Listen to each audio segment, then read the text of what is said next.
हरे कृष्ण।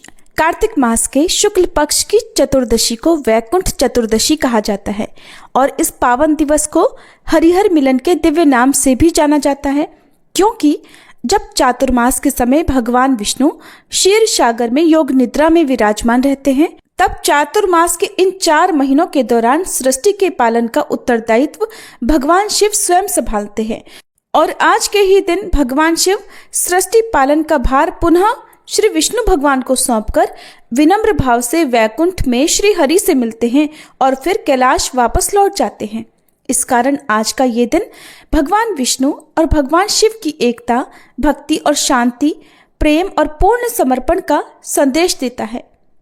पुराणों में वर्णन मिलता है कि जो व्यक्ति आज के दिन वैकुंठ चतुर्दशी की कथा श्रद्धा पूर्वक सुनता या सुनाता है, उसके 7 जन्मों के पाप भस्म होते हैं और उससे भी बढ़कर उसके लिए वैकुंठ लोक के द्वार स्वयं खुल जाते हैं।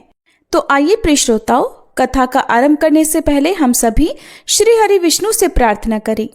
शांताकारं भुजगशयनं पद्मनाभं सुरेशं विश्वाधारं गगन सदृशं मेघवर्णं शुभांगं लक्ष्मीकान्तं कमलनयनं योगीभिर्ध्यानगम्यं वंदे विष्णुं भवभयहरं सर्वलोकैकनाथं।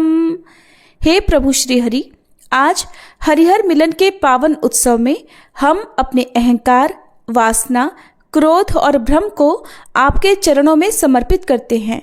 हमारे जीवन में प्रेम, भक्ति और सत्य पथ का दीप प्रज्वलित करें और अपनी कृपा हम सब पर बनाए रखें। अब हम सभी भोले शंकर से प्रार्थना करें। नमामि शमीशान निर्वाण रूपम विभुम व्यापकम ब्रह्म वेद स्वरूपम निजम निर्गुणम निर्विकल्पम निरीहम चिदाकाशमाकाशवासम भजेहम। हे ईशान, मैं मुक्ति स्वरूप, समर्थ, सर्वव्यापक, ब्रह्म, वेद स्वरूप, निज स्वरूप में स्थित, निर्गुण, निर्विकल्प, निरीह, अनंत ज्ञानमय और आकाश के समान सर्वत्र व्याप्त प्रभु को प्रणाम करती हूँ। प्राचीन समय की बात है। द्रविड़ देश में एक पांडव वंशी राजा राज्य करते थे, जिनका नाम था इंद्रद्युम्न। वे भगवान की आराधना में, भक्ति में ही अपना अधिकतर समय बिताया करते। यद्यपि उनके राज्य में चारों ओर सुख शांति थी, प्रजा प्रत्येक रीति से संतुष्ट थी, प्रसन्न थी, फिर भी राजा इंद्रद्युम्न अपना समय राज कार्य में बहुत ही कम दे पाते थे। उनका कहना था कि भगवान विष्णु ही मेरे राज्य की व्यवस्था करते हैं, इसलिए वे अपने इष्ट परम प्रभु की उपासना में ही सदा लीन रहा करते थे। राजा इंद्रद्युम्न के मन में आराध्य आराधना की लालसा बढ़ती ही चली गई। इस कारण एक बार वे राज्य को त्याग कर मलय पर्वत पर रहने लगे। तब उन्होंने अपना वेश तपस्वियों जैसा बना लिया। सिर के बाल बढ़कर जटा के रूप में हो गए थे और वे निरंतर परब्रह्म परमात्मा की आराधना में तल्लीन रहते। उनके मन और प्राण भी श्री हरि के चरण कमलों में मधुकर बने रहते। इसके अलावा उन्हें जगत की कोई भी वस्तु नहीं सुहाती थी। उन्हें राज, कोष, प्रजा तथा पत्नी आदि किसी प्राणी या पदार्थ की स्मृति ही नहीं होती थी, किसी की भी याद नहीं आती थी। एक बार की बात है, राजा इंद्रद्युम्न प्रतिदिन की तरह स्नानादि से निवृत्त होकर सर्वसमर्थ प्रभु की उपासना में लीन थे। उन्हें बाहरी जगत का कुछ भी ध्यान नहीं था। संयोग से उसी समय महर्षि अगस्त्य अपने समस्त शिष्यों के साथ वहां पहुंच गए, लेकिन न पाठ, न अर्घ्य, न स्वागत। मौन व्रती राजा इंद्रद्युम्न परम प्रभु के ध्यान में निमग्न थे, जिस कारण महर्षि अगस्त्य क्रोधित हो गए और उन्होंने क्रोधित होकर राजा इंद्रद्युम्न को शाप दे डाला कि इस राजा ने गुरुजनों से शिक्षा नहीं ग्रहण की है और अभिमानवश परोपकार से निवृत्त होकर यह मनमानी कर रहा है। ऋषियों का अपमान करने वाला ये राजा हाथी के समान जड़बुद्धि है, इसलिए इसे घोर अज्ञान में हाथी की योनि प्राप्त हो। महर्षि अगस्त्य भगवत भक्त इंद्रद्युम्न को यह शाप देकर वहां से चले गए। राजा इंद्रद्युम्न ने भी इसे श्री भगवान का मंगलमय विधान समझकर प्रभु के चरणों में सिर रख दिया। क्षीराब्दी में 10 सहस्त्र योजन लंबा, चौड़ा और ऊंचा त्रिकुट नामक पर्वत था। वह पर्वत अत्यंत सुंदर और श्रेष्ठ था। उस पर्वतराज त्रिकुट की तराई में ऋतुमान नामक भगवान वरुण का क्रीड़ा कानन था। उसके चारों ओर सुंदर दिव्य वृक्ष सुशोभित थे। वे वृक्ष सदा ही पुष्पों और फलों से लदे रहते थे। उसी क्रीड़ा कानन ऋतुमान के पास में पर्वत श्रेष्ठ त्रिकुट के गहन वन में हथिनियों के साथ अत्यंत शक्तिशाली और अमिट पराक्रमी गजेंद्र रहा करता था। एक बार की बात है, गजेंद्र अपने साथियों सहित प्यास लगने के कारण बहुत व्याकुल हो गया था। वह कमल की गंध से सुगंधित वायु को सूंघकर एक मन को लुभाने वाले विशाल सरोवर के तट पर जा पहुंचा। गजेंद्र ने उस सरोवर के निर्मल शीतल और मीठे जल में प्रवेश किया। पहले तो उसने जल पीकर अपनी प्यास बुझाई, फिर उसी जल में स्नान कर उसने अपनी थकान दूर की। इसके बाद उसने जल क्रीड़ा आरंभ कर दी। वह अपनी सूंड में जल भरकर उसकी फुहारों से हथिनियों को स्नान कराने लगा। तभी अचानक गजेंद्र ने सूंड उठाकर चिल्लाना शुरू कर दिया। पता नहीं किधर से एक मगर ने आकर उस गजेंद्र का पैर पकड़ लिया था। गजेंद्र ने अपना पैर छुड़ाने के लिए अपनी पूरी ताकत लगा दी, लेकिन उसका वश नहीं चला। मगर के मुंह से उसका पैर नहीं छूट पाया। अपने स्वामी गजेंद्र को ग्रहग्रस्त देखकर हथिनियां, कलभ और अन्य जो गज वहां पर थे वो सभी व्याकुल हो गए। वे सूंड उठाकर चिंघाड़ने और गजेंद्र को बचाने के लिए सरोवर के भीतर बाहर दौड़ने लगे। उन्होंने पूरा प्रयास किया, लेकिन सफल नहीं हो पाए। वस्तुतः महर्षि अगस्त्य के शाप से राजा इंद्रद्युम्न ही गजेंद्र हो गए थे और गंधर्व श्रेष्ठ हुहु महर्षि देवल के शाप से ग्रह हो गए थे। वे भी अत्यंत पराक्रमी थे। दोनों के बीच इस प्रकार संघर्ष चलता रहा। गजेंद्र खुद को बाहर खींचता और वह मगर गजेंद्र को भीतर खींचता। सरोवर का निर्मल जल उनकी खींचातानी से गंदला हो गया। कमल दल क्षत विक्षत हो गए। जल के अंदर रहने वाले जल जंतु व्याकुल हो उठे। गजेंद्र और ग्रह का ये संघर्ष 1 सहस्त्र वर्ष तक चलता रहा। वे दोनों जीवित ही रहे। यह दृश्य देखकर देवगण चकित हो गए। अंततः एक दिन गजेंद्र का शरीर कमजोर पड़ गया। उसके शरीर में शक्ति और मन में उत्साह नहीं रहा, किंतु जलचर होने के कारण ग्रह की शक्ति में कोई कमी ही नहीं आई। उसकी शक्ति बल्कि और बढ़ गई। वह नवीन उत्साह से और अधिक ताकत लगाकर गजेंद्र को पानी के अंदर खींचने लगा। असमर्थ गजेंद्र के प्राण अब संकट में पड़ गए। उसकी शक्ति और पराक्रम का अहंकार चूर चूर हो गया। वह पूरी तरह से निराश हो गया। किंतु पूर्व जन्म की निरंतर भगवत आराधना के फलस्वरूप उसे भगवान की स्मृति हो आई। उसने निश्चय किया कि मैं कराल काल के भय से चराचर प्राणियों के शरण्य सर्वसमर्थ प्रभु की शरण ग्रहण करता हूँ। इस निश्चय के साथ ही गजेंद्र मन को एकाग्र कर पूर्व जन्म में सीखे श्रेष्ठ स्तोत्र द्वारा परम प्रभु की स्तुति करने लगा। गजेंद्र की स्तुति सुनकर सर्वात्मा सर्वदेव रूप भगवान विष्णु प्रकट हो गए। गजेंद्र को पीड़ित देखकर भगवान विष्णु गरुड़ पर आरूढ़ होकर अत्यंत तेजी से उस सरोवर के तट पर जा पहुंचे।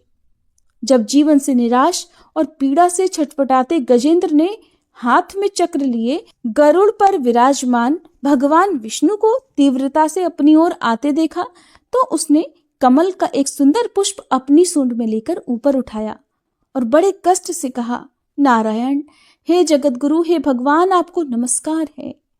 गजेंद्र को इस प्रकार पीड़ित देखकर भगवान विष्णु गरुड़ की पीठ से कूद पड़े और गजेंद्र के साथ उस ग्रह अर्थात मगरमच्छ को भी सरोवर से बाहर खींच लाए और तुरंत ही अपने तीक्ष्ण चक्र से ग्रह का मुंह फाड़कर गजेंद्र को मुक्त कर दिया। ब्रह्मादि देवगण भी श्री हरि की प्रशंसा करते हुए उनके ऊपर स्वर्गिक पुष्पों की वर्षा करने लगे।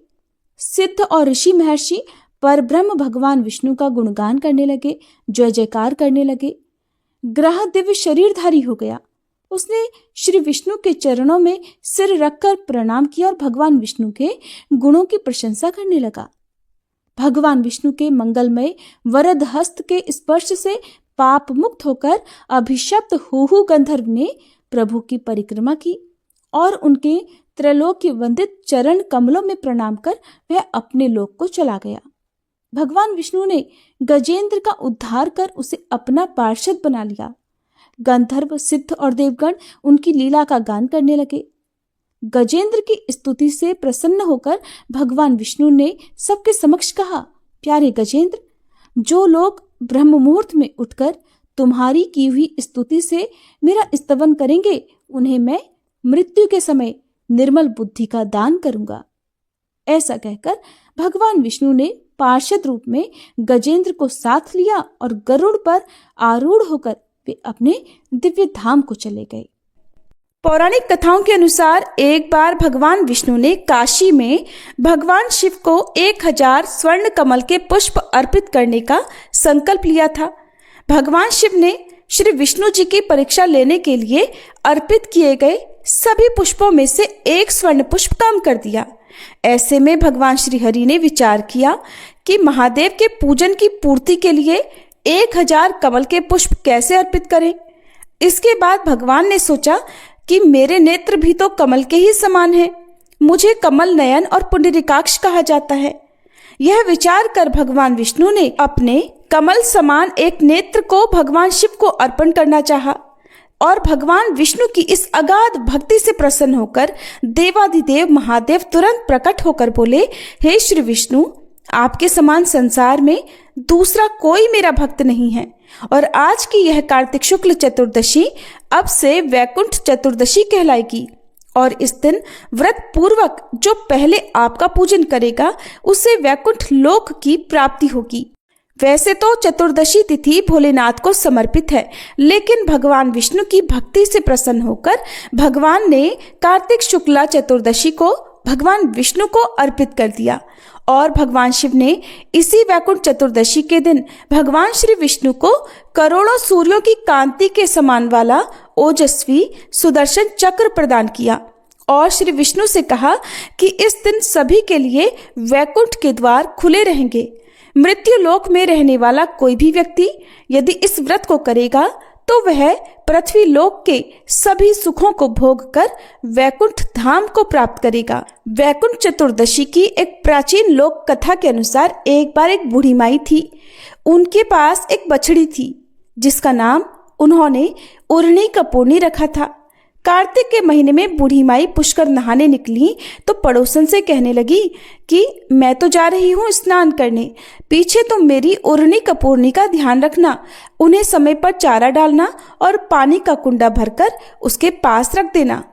पड़ोसन रोज चारा डालती और पानी का कुंडा भरकर रख देती। एक दिन पड़ोसन को ध्यान नहीं रहा और वह उर्णी कपूर्णी को चारा डालना भूल गई।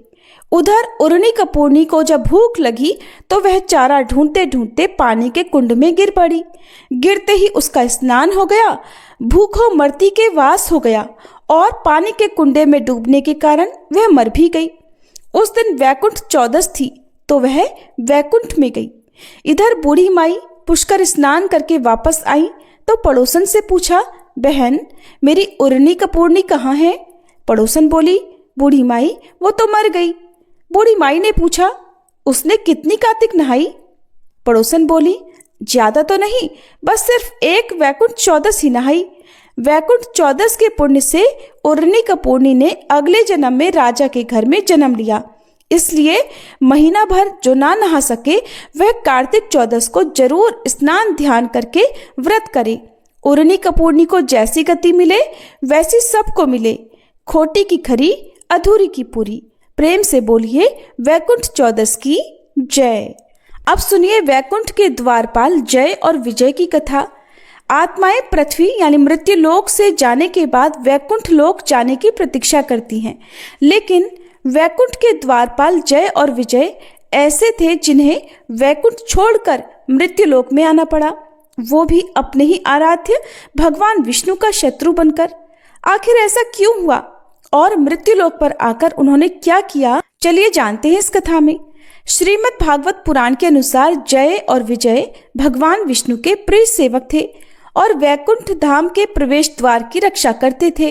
एक बार सनक, सनंदन, सनातन और सनत कुमार, चारों सनत कुमार ऋषि वैकुंठ धाम में भगवान विष्णु के दर्शन करने के लिए आए, लेकिन जय और विजय ने उन्हें द्वार पर ही रोक दिया और कहने लगे कि अभी भगवान विष्णु विश्राम कर रहे हैं। ये सुनकर चारों सनत कुमार ऋषियों को बहुत क्रोध आया और उन्होंने जय और विजय को श्राप दे डाला और कहा कि तुम अहंकार में भरे हुए हो, इसलिए तुम्हें मृत्यु लोक में जन्म लेना होगा और वहां तुम विष्णु भक्त के रूप में नहीं बल्कि उनके शत्रु के रूप में जन्म लोगे। जब जय विजय ने इस श्राप से बचने के लिए भगवान विष्णु से प्रार्थना की, तब भगवान ने उन्हें 2 विकल्प दिए कि या तो वे 7 जन्म तक भगवान विष्णु के भक्त बने रह सकते हैं या फिर वे 3 जन्मों तक भगवान के शत्रु बनकर जन्म लेंगे, लेकिन जल्दी ही भगवान के हाथों उन्हें मुक्ति मिलेगी और वे पुनः वैकुंठ लौट कर आ जाएंगे।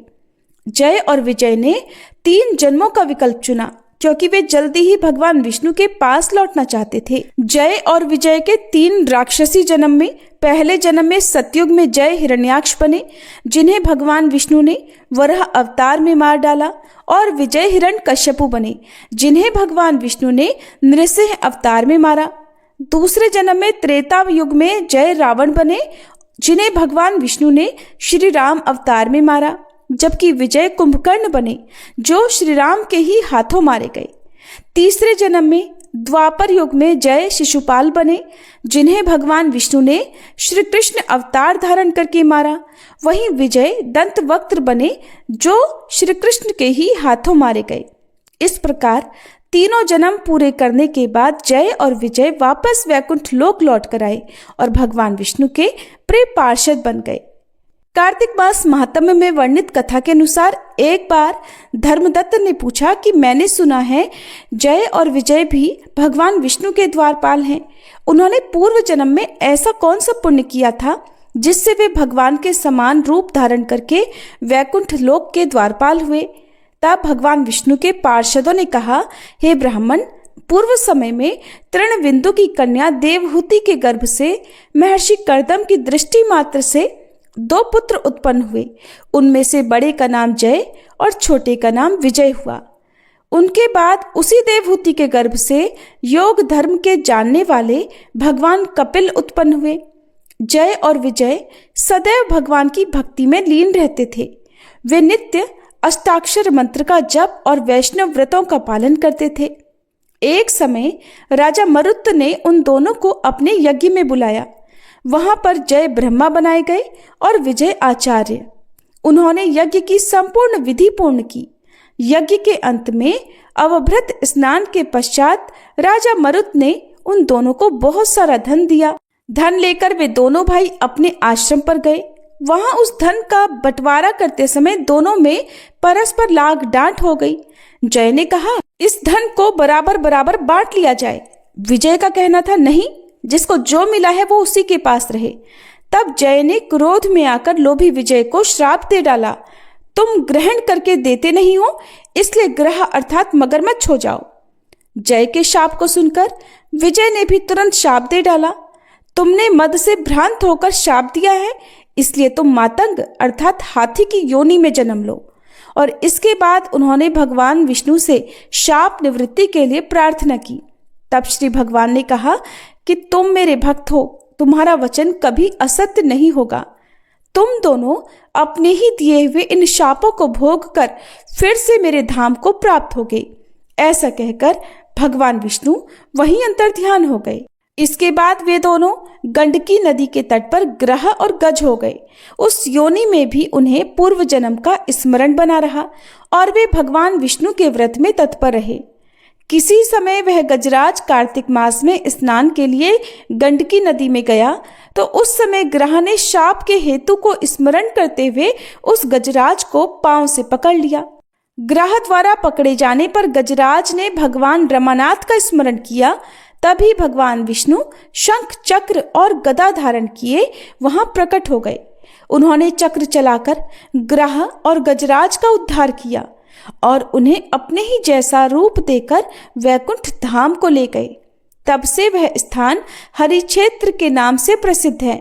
वे ही दोनों विश्वविख्यात जय और विजय हैं जो भगवान विष्णु के द्वारपाल हुए हैं। अब सुनिए भगवान विष्णु के नर और नारायण अवतार की कथा।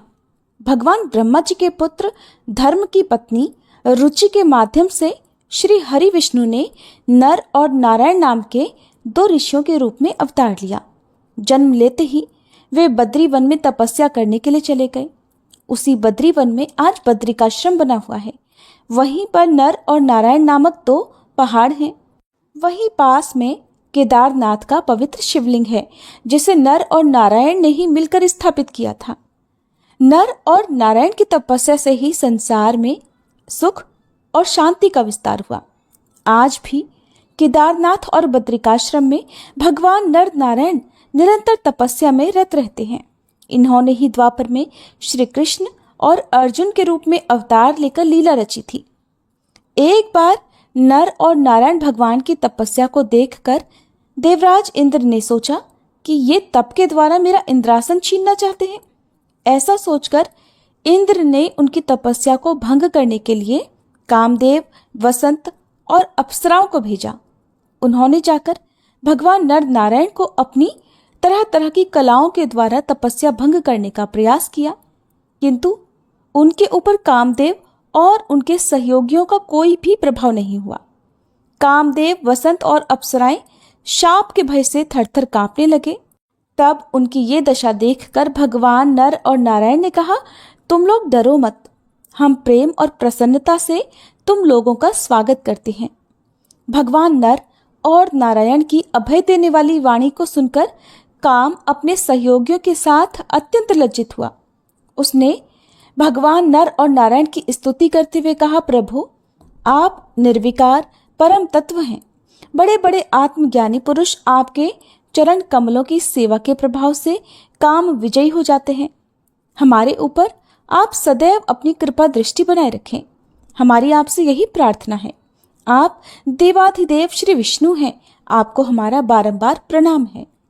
कामदेव की स्तुति सुनकर भगवान नर नारायण प्रसन्न हुए और उन्होंने अपनी योगमाया के द्वारा एक अद्भुत लीला दिखाई।